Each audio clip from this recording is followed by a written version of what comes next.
Guys, good PM guys. So ito pala yung ginagawa namin ngayon guys. Yung pintuan sa ilalim. Yan siya. Yung plano niyan guys. Siya yung nagplano niyan lahat. Magawa lang ako niyan guys nung nagwi-welding. Pero plano niyan guys. Oh. Ganda naman. Ganda siya pagkagawa guys. Kulang yan. Pintura na lang guys.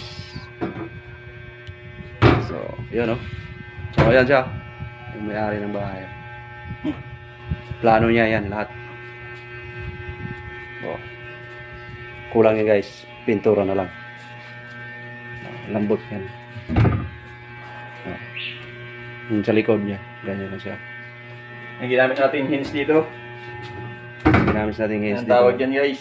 Ang hinge na yan. Yung hinge niya yung ginagamit namin. Yan ang ginamit na hinge. Yung block. Hindi yung hinge na pang kahoy. Pang bakal to. Yan. Yan siya guys. Okay. Thank you guys.